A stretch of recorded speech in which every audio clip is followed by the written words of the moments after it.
वसुदेवसुतं देवं कंसचाणूरमर्दनं देवकी परमानन्दं कृष्णं वन्दे जगद्गुरुं। गुरुर्ब्रह्मा गुरुर्विष्णु गुरुर्देवो महेश्वर गुरुर्साक्षात् परब्रह्म तस्मै श्री गुरुवे नमः। ओम श्री ओम गम गणपते नमः। ओम हम हनुमते नमः। ओम श्री सरस्वत्यै नमः। ओम श्री महालक्ष्मी नमः। ओम नमो भगवते वासुदेवाय। ओम नमः शिवाय। श्री कृष्ण शरणं मम।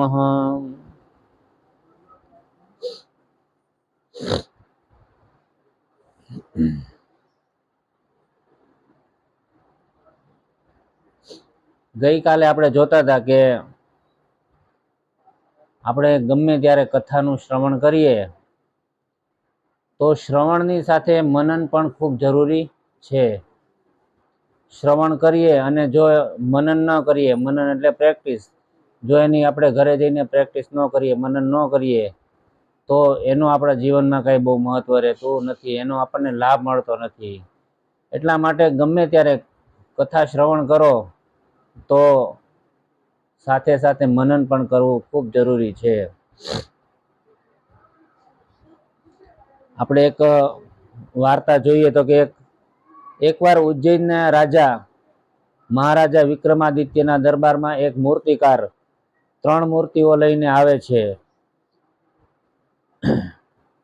ત્રણેય મૂર્તિઓ મહારાજાની સામે મૂકી દેવામાં આવે છે અને કહે છે, મહારાજ, મેં સાંભળ્યું છે કે તમારા રાજ્ય દરબારમાં મોટા મોટા પંડિતો આવે છે, મોટા મોટા જ્ઞાનીઓ આવે છે, તો જેટલા જ્ઞાનીઓ છે તે તમામને અહીં બોલાવી લ્યો અને આ ત્રણેય મૂર્તિની સાચી કિંમતનું અનુમાન કરો।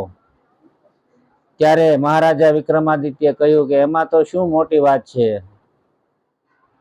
અને તેમના મંત્રીઓને કહ્યું કે તમે આવો અને આ મૂર્તિની સાચી કિંમતનું અનુમાન કરો। તો બધાય જ્ઞાનીઓ પંડિતો બધા આવે છે, આ મૂર્તિને હાથમાં લઈને જોવે છે તો મૂર્તિ ત્રણેય એકદમ સરખી છે, ત્રણેય મૂર્તિ એક જ ધાતુની બનેલી, આબેહૂબ, એમાં કઈ ફેર નહીં, વજનમાં કઈ ફેર નહીં, પણ ત્રણેયની કિંમત અલગ અલગ છે, એ કિંમત જાણવાનો છે। પણ આમાંથી કોઈ પણ પંડિત આની સાચી કિંમત બતાવી શક્યું નહીં, કોઈ કઈ અનુમાન લગાવી શક્યું નહીં। ત્યાર પછી વિક્રમાદિત્યએ પોતાના નવરત્નમાંથી એક રત્ન એવા કાલિદાસને બોલાવ્યા અને કાલિદાસને કહ્યું કે આ 3 મૂર્તિઓ છે એની યોગ્ય કિંમત નક્કી કરીને કહેવાની છે। કાલિદાસે પણ ખૂબ ધ્યાનથી આ મૂર્તિને જુએ છે તો એને પણ ત્રણેય મૂર્તિ એક સમાન જ લાગી। ત્યાર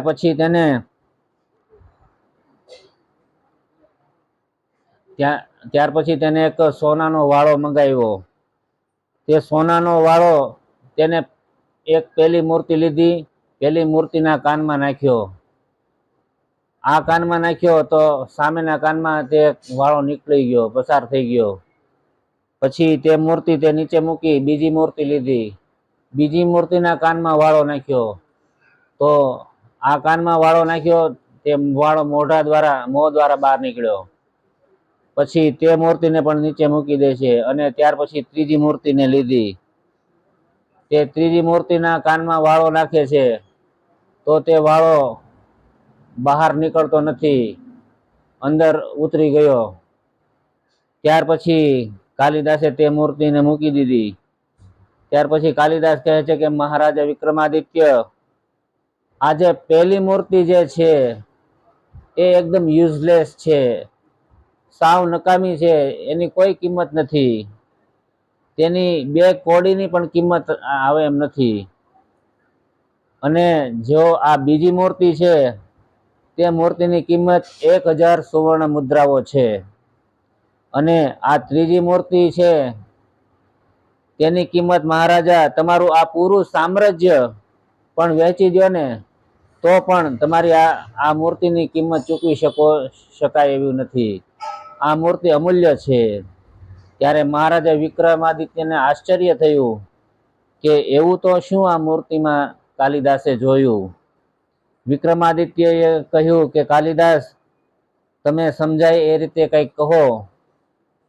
ત્યારે કાલિદાસ કહે છે કે આ પહેલી જે મૂર્તિ છે તે એ વ્યક્તિનું પ્રતીક છે કે જે કોઈ પણ સારી વાત છે એ આ કાને સાંભળે તો આ કાનેથી કાઢી નાખે છે. એટલે કહેવાનો મતલબ એમ કે કોઈ પણ સારી વાત તમે સાંભળો, આ કાને સાંભળો ને આ કાને કાઢી નાખો તો એની કોઈ કિંમત નથી. એવા વ્યક્તિની જીવનમાં કોઈ કિંમત નથી. અને આ બીજી મૂર્તિ છે તે વ્યક્તિનું પ્રતીક છે કે જે આ કાનેથી સાંભળે અને તે સાંભળેલી બધી સારી વાતો એ દુનિયાને કહે છે. એટલા માટે આ જે મૂર્તિ છે એની 1 સુવર્ણ મુદ્રાઓ કિંમત છે. પણ મહારાજા આ ત્રીજી મૂર્તિ છે તે વ્યક્તિનું પ્રતીક છે કે જે આ કાનેથી સારી વાતો સાંભળે છે અને તે સારી વાતોને પોતાના હૃદયમાં ધારણ કરે છે અને તે પોતાના આચરણમાં લાવે છે. માટે આ જે ત્રીજી મૂર્તિ છે એ અમૂલ્ય છે, ખૂબ કિંમતી છે.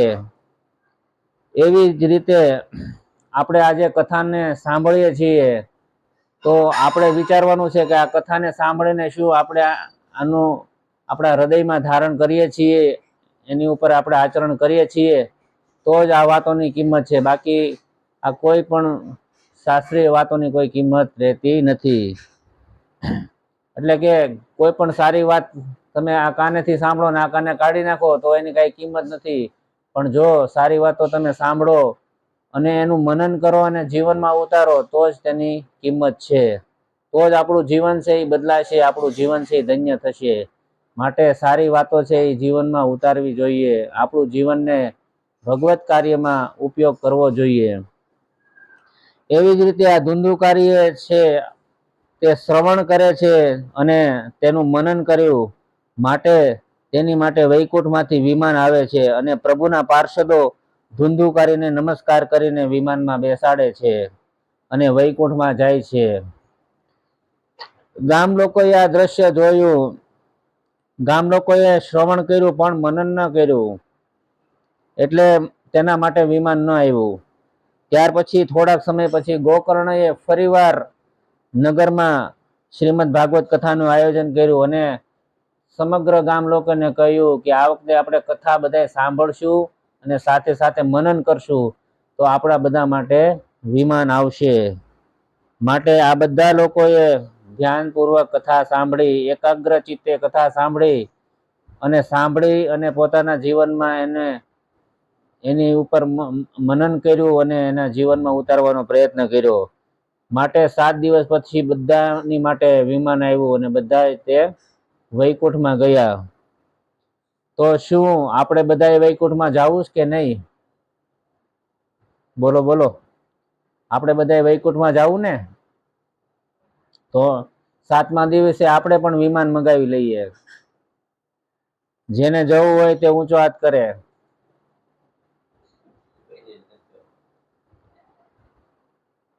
પછી કહેતા નહીં વિમાન આવે કે મારે ઓલું કામ બાકી રહી ગયું છે તો ઘડીક ખમો હું કામ પતાવી લઉં. વિમાન આવે એટલે એમાં બેહીને ઉપડી જ જવાનું. કોને કોને જવું ઊંચો હાથ કરો.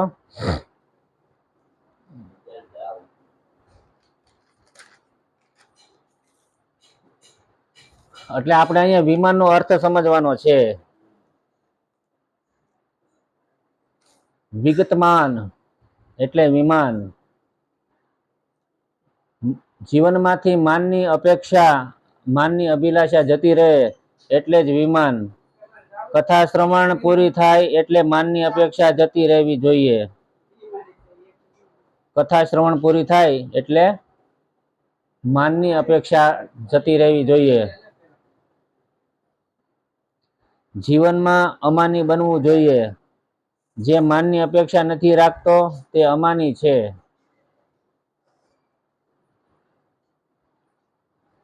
જે માનની અપેક્ષા રાખે તેને ક્યારેય માન ન મળે.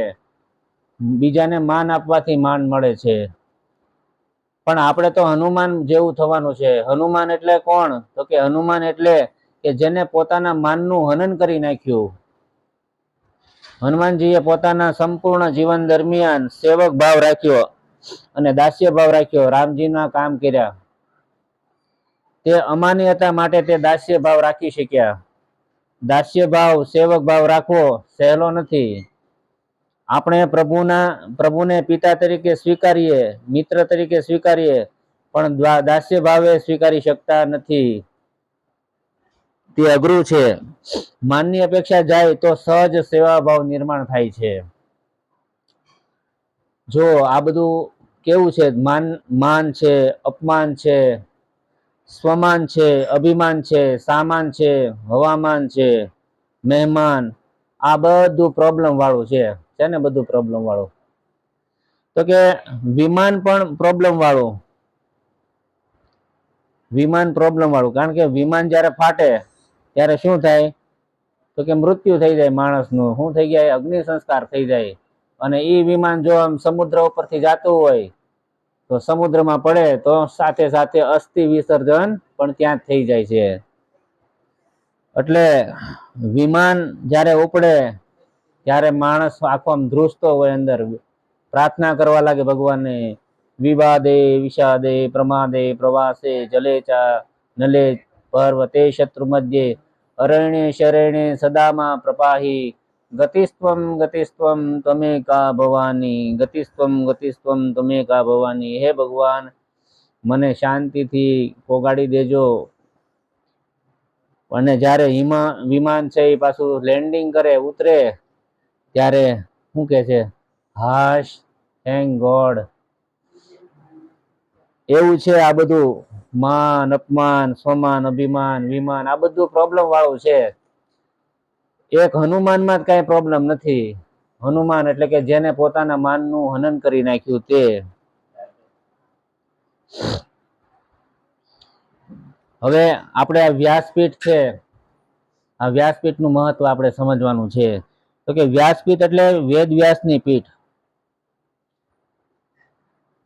વ્યાસપીઠ ઉપર ભગવાનનું આ વાંગમય સ્વરૂપ જે છે, શ્રીમદ ભાગવત એ વાંગમય સ્વરૂપ છે, તેને સ્થાપવામાં આવે છે. તે તમારી ને મારી બંનેની વચ્ચે છે. માટે તે આપણી બંનેની વચ્ચે છે અને ઉપર છે. એટલે આપણે બંને તેનાથી નીચે છીએ. માટે તે ભગવાનનું આ વ્યાસપીઠ એટલે કે ભગવાન ખુદ આ વ્યાસપીઠથી આ કથાનું ગાન કરે છે, કથા કહે છે. જુઓ, આ વક્તાથી ઊંચું છે અને શ્રોતાથી પણ ઊંચું છે. એટલે કે વક્તાને પણ અભિમાન ન આવે જ્ઞાની તરીકે. એટલા માટે વક્તાથી પણ આ વાંગમય સ્વરૂપ છે ઊંચું રાખવામાં આવે છે.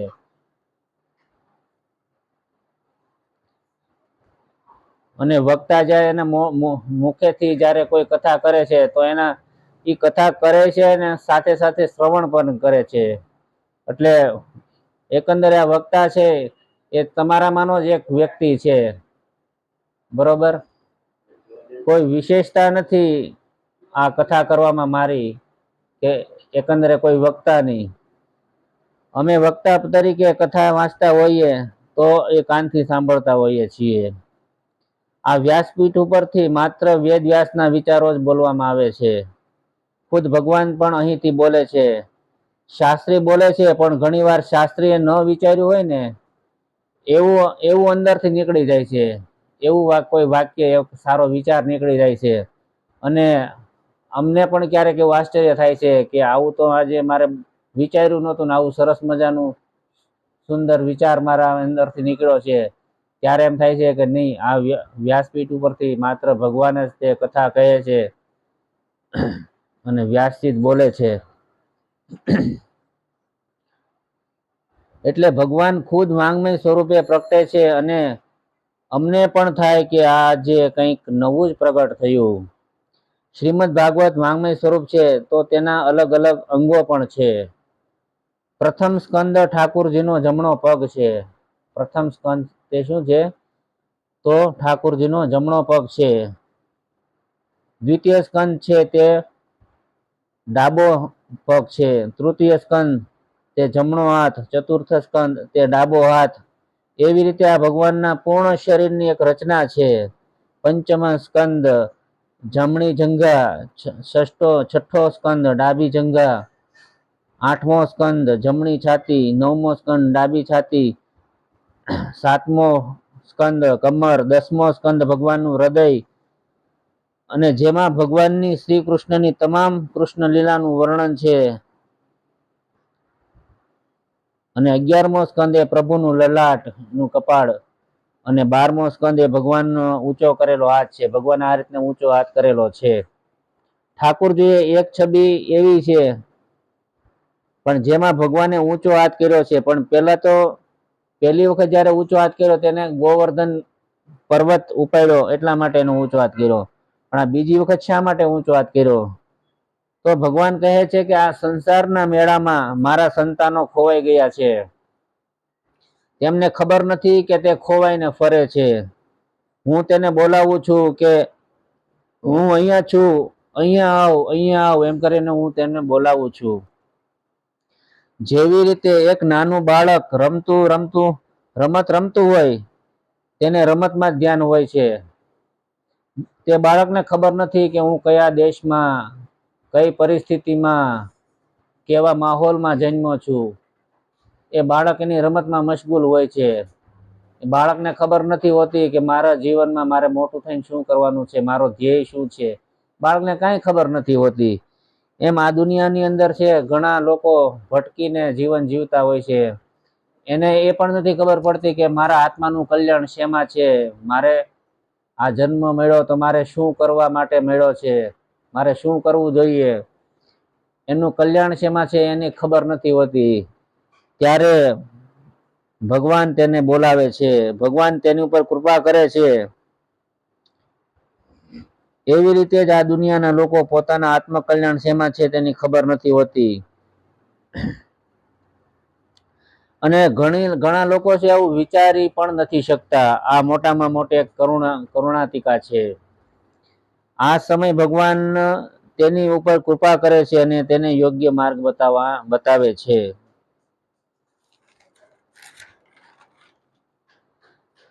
આ દુનિયામાં પ્રભુના મોટા દીકરાઓ જે સમજુ છે તે પણ સામાન્ય માનવીની આંગળી પકડી પ્રભુ પાસે લઈ જવાનો અથક પ્રયત્ન કરે છે. દુનિયામાં એવા ઘણા લોકો છે જે પોતે તો ભગવાનનું કાર્ય કરે છે, પણ આવા દુનિયામાં ભટકી ગયેલા જે લોકો છે એને પોતાની આંગળી પકડીને પ્રભુ પાસે લઈ જવાનો અથાગ પ્રયત્ન કરતા હોય છે. આવા દુનિયાની અંદર ઘણા સારા લોકો હોય છે જે ખરેખર આપણા ઘરે આવે છે, આપણને સાચો માર્ગ બતાવવાનો પ્રયત્ન કરે છે, પણ ઘણીવાર આપણે જ તે મૂર્ખામી કરીએ છીએ. આપણે એનું કહ્યું માનતા નથી. આપણે આપણા જીવનમાં એનાથી શું ફાયદો થાય આપણને ખબર હોતી નથી. આપણે કઈ એની સાથે જતા નથી હોતા. તો આપણે આપણા જીવનનો વિકાસ કરવો હોય તો આપણે દરેક સારા કાર્યની અંદર જોડાવવું જોઈએ. શ્રીમદ ભાગવતમાં 12 સ્કંદ છે. એ મનુષ્યનું ટ્રાન્સફોર્મેશન કરે છે. જીવનનું રૂપાંતરણ કરવાનું છે. જીવનનું સાચું ઘડતર કરવાનું છે. ભાગવતનો પ્રથમ સ્કંદ એટલે કે અધિકાર લીલા. ધુંધુકારીએ એકવાર કથા સાંભળી, મોક્ષ મળી ગયો. પરીક્ષિત રાજાએ એકવાર કથા સાંભળી, મુક્તિ મળી ગઈ. આપણે વારંવાર કથા સાંભળીએ છીએ પણ ક્યાંય મુક્તિ દૂર દૂર સુધી ક્યાંય દેખાડતી નથી. તમે કથામાં બેઠા, અધિકારી બન્યા, કાર્ડ મળ્યું, પણ તમારું ક્વોલિફિકેશન કેટલું?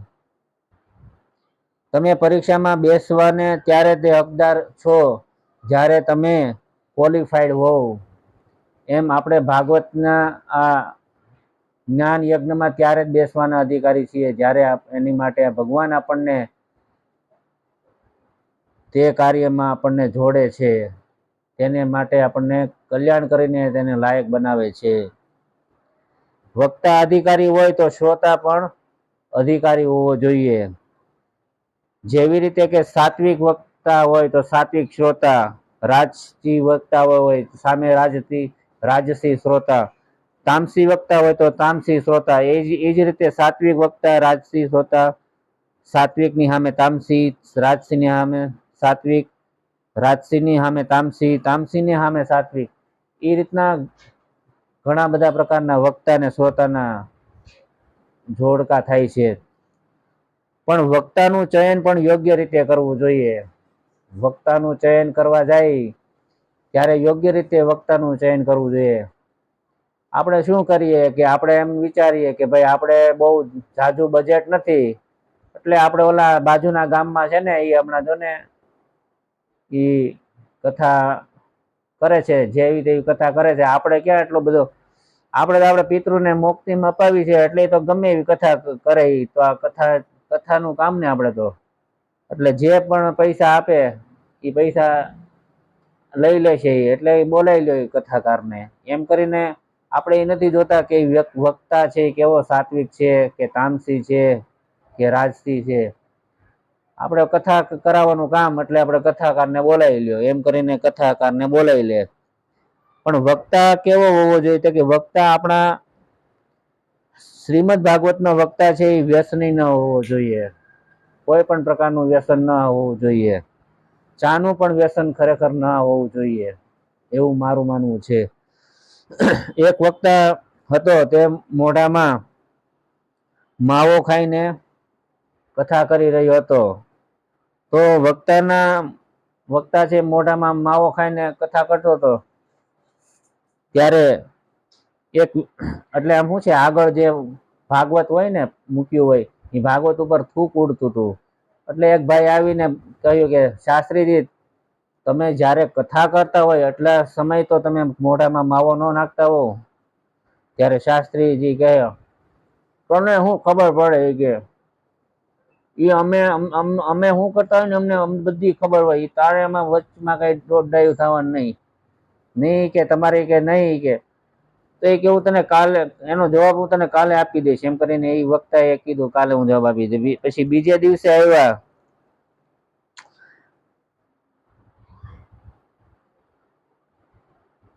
ત્યારે તે વક્તા છે ફરીવાર માવો મોઢામાં હોય છે અને બોલે કે તમારે કોઈને ક્યાંય ખોટી પડપૂછ કરવાની નહીં. તમને ખબર ન હોય કે અમારા મોઢાની અંદર સાક્ષાત ગંગાજી પધારે છે. ભાવ ગંગા, પ્રેમ ગંગા, ભક્તિ ગંગા, જ્ઞાન ગંગા.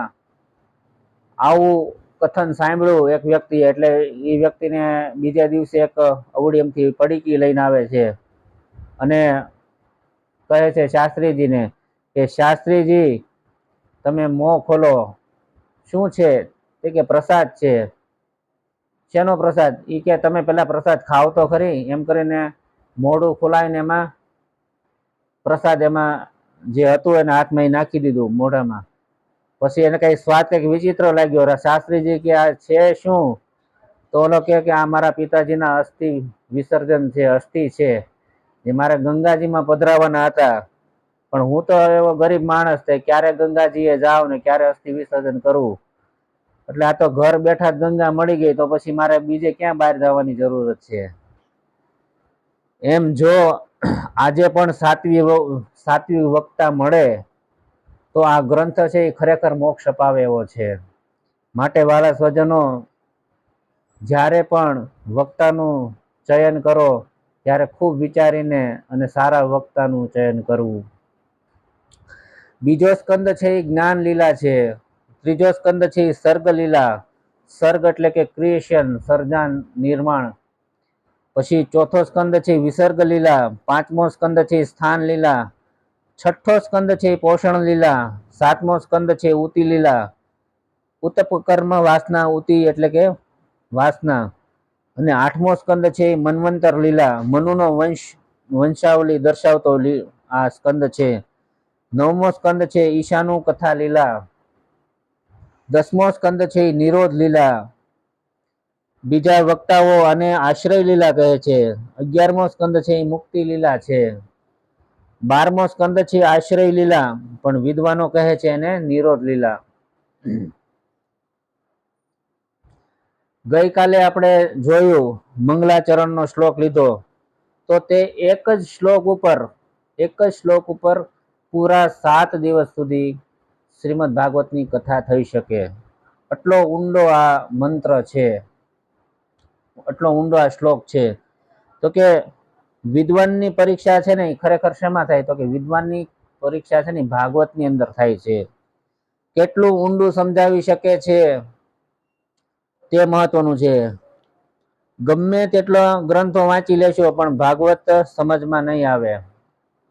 ભાગવત સમજવા ભક્ત બનવું પડશે. ભક્તિ હશે તો સમજાશે, કારણ કે ભાગવત છે એ માં છે. એટલે આમ કે ગમે કથાકાર કે કથા વાંચી લે ને ભાગવત સમજાય તેમ નહીં. ભાગવત સમજવું હોય, સમજાવવું હોય તો એની માટે ભક્ત બનવું પેલી કન્ડિશન છે. અને ભક્તિ હશે તો જ તે સમજાશે અને સમજાવી શકશે. માટે ભાગવત છે એ માં છે, અને આપણે એના દીકરા બનીને તેની પાસે જવું પડશે. વિદ્યાવતામ જાગવતે પરીક્ષા, અર્થાત વિદ્વાનની પરીક્ષા છે એ ભાગવતમાં થાય છે. ભાગવતનું ઊંડાણ, શ્રીમદ ભાગવત એ માં છે, પોતાના સંતાનને અમૃત પાન કરાવશે. બુદ્ધિ લઈને જશો તો તર્ક લઈને જ આવશો.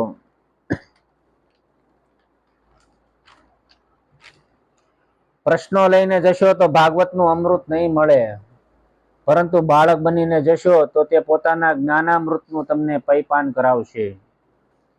બાળક બનીને જશો તો ભાગવત એ શું છે? કલ્પ વૃક્ષ સમાન છે. ગરીબમાં ગરીબ માં એ રાજરાણી કરતા પણ સુંદર હોય છે. ગરીબમાં ગરીબ માં હોય ને તો એ આપણને રાજરાણી કરતા સુંદર જ લાગે, કારણ કે તે માં છે. પણ જો રાજરાણી પાસે જશો તો ભિખારીની જેમ ભીખ આપશે. રાજરાણી પાસે જાવ તો શું છે? ભીખ આપે. બાળક બનવાની પહેલી કન્ડિશન છે કે હે પ્રભુ, તમે મને સ્વીકારો કે ન સ્વીકારો, હું તારો છું અને તારો થઈને જ હું રહીશ. આ પહેલી કન્ડિશન છે.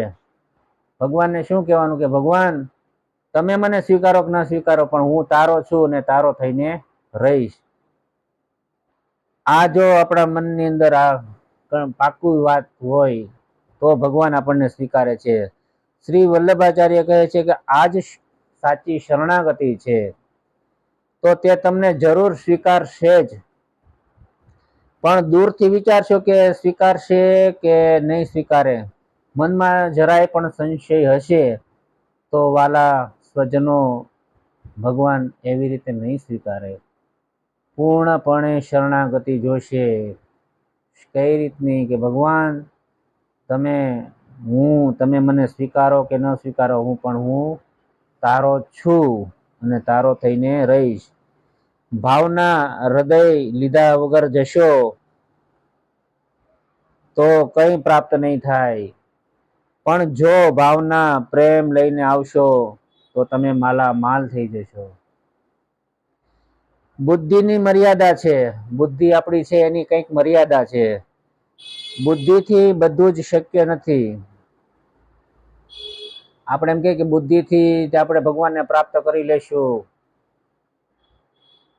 અને પછી ભગવાનને પ્રાપ્ત કરવા હેલા ક્યાં અઘરા નથી. બુદ્ધિથી વિચારશું, બુદ્ધિ કે છે એ પ્રમાણે ભક્તિ કરશું. એમ નહીં. ભગવાન છે એ બુદ્ધિથી પર છે, એની મર્યાદા છે. એક શિષ્ય હતો એ બુદ્ધિને વધુ મહત્વ આપતો. ગુરુજીએ એને એક મંત્ર આપ્યો, પણ તેનો અર્થ સમજતા તે શિષ્યને 15 વર્ષ વીતી ગયા. 15 વર્ષનું નુકસાન થયું ને. કેવળ બુદ્ધિથી બ્રહ્મ છે એ પકડમાં આવતો નથી. બુદ્ધિની મર્યાદા છે. બુદ્ધિ શું છે? તો કે માહિતી માત્ર છે, એક સાધન છે. અને સાધનનો ઉપયોગ ક્યાં કરવો ને ક્યાં છોડી દેવો ને તેની ખબર હોવી જોઈએ. કોઈ પણ વસ્તુ છે, કોઈ પણ સાધન છે, એનો ઉપયોગ ક્યાં સુધી થઈ શકે, ક્યાં સુધી કરવો જોઈએ, એ આપણને એની મર્યાદા ખબર હોવી જોઈએ. ધારો કે આ મકાન બનાવીએ આપણે, તો એમાં ઘણા બધા સાધનોનો ઉપયોગ થાય, પણ એવું શક્ય ખરું કે કોઈ એક સાધનથી જ આખું મકાન બની જાય? એવું શક્ય નથી. એની માટે અલગ અલગ સાધનોનો અલગ અલગ સમયે ઉપયોગ કરવો પડે. એમાં બુદ્ધિ છે આપણી શું છે? એક સાધન છે, એની એક મર્યાદા છે. અને આ બુદ્ધિ એ છે એ આત્માનો સાથે જોડાઈને રહેવાનું છે, અને આત્માનું કહ્યું માનવાનું છે. ધીમે ધીમે જો આત્માનું કહ્યું માનશે તો એ આપણી બુદ્ધિ છે એ કેવી થાય? સવળી થાય. અને બુદ્ધિ પોતાનું જ કહ્યું માન્યા કરશે તો એ બુદ્ધિ અવળી થશે. જેવી રીતે કેમેરો છે એ હવાનો ફોટો લઈ શકતો નથી. એનો મતલબ એવો નથી કે હવા નથી, એ કેમેરાની મર્યાદા છે. પ્રકાશ જેની ઉપર પડે તે કેમેરામાં કેપ્ચર થાય, બરોબર? આપણે હવા જોઈએ, આમ ફોટો પાડીએ તો હવાનો ફોટો ન પડે, સામે કોઈ વસ્તુ હોય એનો જ ફોટો પડે. પણ એનો મતલબ એવો તો નથી કે હવા નથી. પંખો ચાલુ કરો તો એનો અનુભવ કરી શકાય છે, માટે કેમેરાની મર્યાદા છે. હવાનું પ્રૂફ જોઈએ તો કહેવાનું કે આઈ કેન ફીલ ઇટ. બુદ્ધિની પકડમાં ભગવાન ન આવે તો તે ભગવાનની મર્યાદા નથી, બુદ્ધિની મર્યાદા છે. બુદ્ધિની મર્યાદા પણ બુદ્ધિથી જ ખબર પડે, અને એની માટે પણ બુદ્ધિ જોઈએ. રણમાં મૃગજળ દેખાય પણ હોય નહીં. રણની અંદર મૃગજળ દેખાય પણ હોય નહીં. માણસ દોડે છે તરસ છીપાવવા માટે, પણ પાણી મળે નહીં. જવાબદાર કોણ? દરેકને આ પ્રશ્ન હું પૂછું છું કે આનો જવાબદાર કોણ? આપણે વિચારી રાખીએ કે આનો જવાબદાર ખરેખર કોણ હોય? તરસ હોય,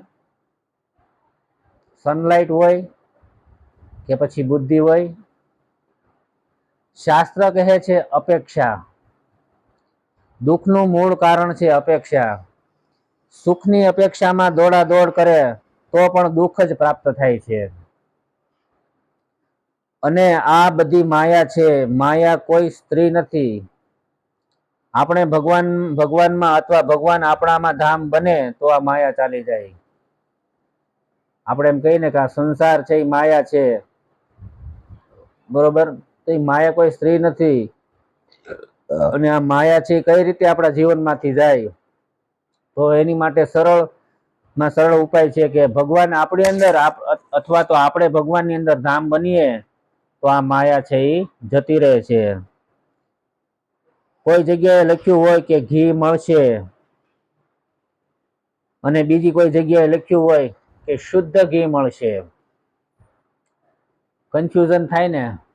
આપણે ઘી લેવા ગયા હોય, અહીંયા લખ્યું હોય ઘી મળશે, એટલે આપણે ત્યાંથી કિલો ઘી લઈ લઈએ, અને એ લઈને આગળ જતા હોય ને રસ્તામાં લખ્યું હોય કે શુદ્ધ ઘી મળશે, એટલે તરત આપણે કન્ફ્યુઝન થાય કે સામે તો ખાલી ઘી મળશે એવું જ લખ્યું હતું. પછી છતાં એમ કે ભાઈ હાલ નહીં, ઘી સારું જશે, એમ કરીને આપણે થોડાક આગળ જઈએ, ત્યાં આગળ લખ્યું હોય 100% શુદ્ધ ઘી મળશે. કેવું કન્ફ્યુઝન વધ્યું. માણસ કે આ તો હું ઘી લઈ આવ્યો, પણ હવે આ 100% શુદ્ધ ઘી એટલે શું?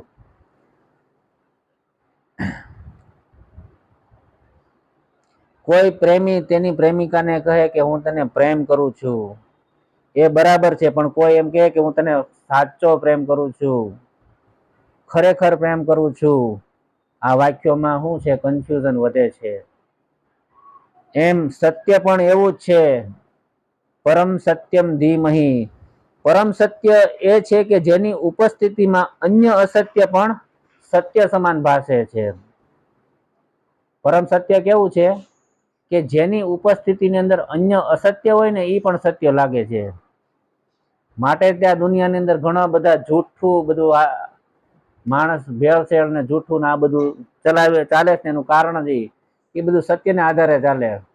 ખોટી વસ્તુ વેચતા હોય ને તો એમ કે આમ કે ને આપણે મધ લેવા જાય, ખોટું મધ મળતું હોય ને તેમ કે પ્યોર મધ છે, સારામાં સારું મધ છે, ખોટું બોલીને આપણને આપી દે, કારણ કે એ સત્યને આધારે આપણને કે ને સત્યને આધારે એ સાચું લાગે છે. એમ પરમ સત્યમ ધીમહિ, પરમ સત્ય છે કે જેની ઉપસ્થિતિમાં અન્ય અસત્ય પણ સત્ય સમાન ભાસે છે.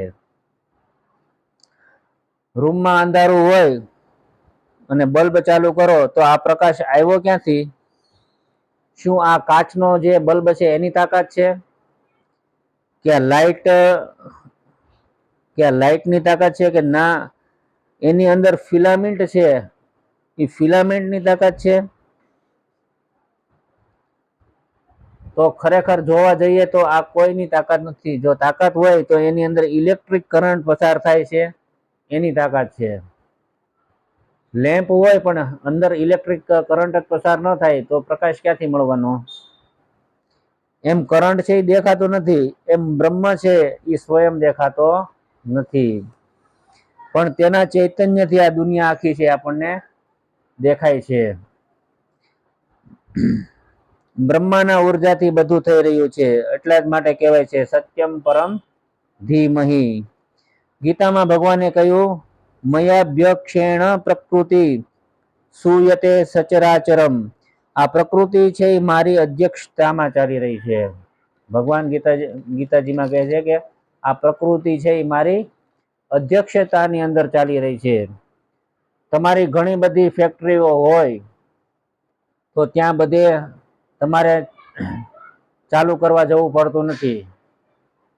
માત્ર તમારી ઉપસ્થિતિ હોય એટલે બધા કારીગરો વ્યવસ્થિત કામ કરતા હોય. તમારી હાજરી હોય કંપનીમાં એટલે બધા કારીગરો વ્યવસ્થિત કામ કરતા હોય છે. એમ ભગવાનની માત્ર ઉપસ્થિતિને લીધે જ આ બધું કાર્ય ચાલે છે. બલ્બનો છેડો આ શરીરને જ જુઓ, કઈ શક્તિથી ચાલી રહ્યું છે?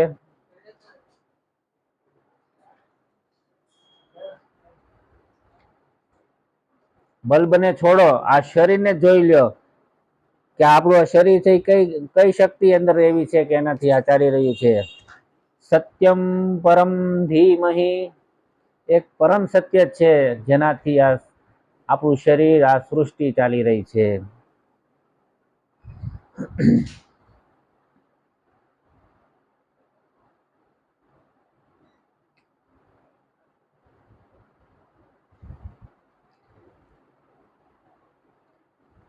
વસુદેવ સુતમ દેવમ કંસ ચાણૂરમર્દનમ દેવકી પરમાનંદમ કૃષ્ણં વંદે જગદ્ગુરુમ.